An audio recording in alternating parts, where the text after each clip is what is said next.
தூதர் ஸல்லல்லாஹு அலைஹி வஸல்லம் சொன்னார்கள், இந்த வானங்கள் பூமிகளை இறைவன் படைப்பதற்கு முன்னதாக 50,000 ஆண்டுகளுக்கு முன்னதாகவே மனிதர்களின் விதியை இறைவன் எழுதிவிட்டான்.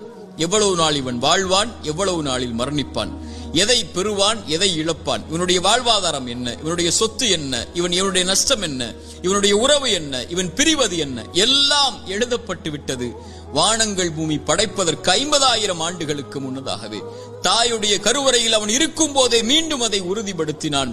இறை தூதர் ஸல்லல்லாஹு அலைஹி வஸல்லம் சொன்னார்கள், நல்லா கேட்டுக்கோங்க, உள்ளத்தை தட்டி இந்த ஹதீஸை அந்த உள்ளத்துக்கு சொல்லிக் கொடுங்க. எந்த ஒரு உயிரும் இந்த உலகத்தில் இருந்து மரணிக்காது அதனுடைய வாழ்வாதாரத்தை முழுமையாக்காமல். சுப்ஹானல்லாஹ், மீண்டும் சொல்கிறேன், எந்த ஒரு உயிரும் இந்த உலகத்தில் இருந்து மரணிக்காது அதனுடைய வாழ்வாதாரத்தை முழுமையாக்காமல். இவன் எதை பெறுவான், எதை இழப்பான், இவனுடைய சொத்து என்ன, இவனுடைய செல்வம் என்ன. ஒரு மனிதன் தன்னுடைய கடைசி சொட்டு தண்ணீரை அருந்தும் வரை, ஒரு மனிதன் தன்னுடைய சுவாச காற்றின் கடைசி மூச்சை இறைவன் எழுதியதின்படி சுவாசிக்கும் வரை மரணம் வராது.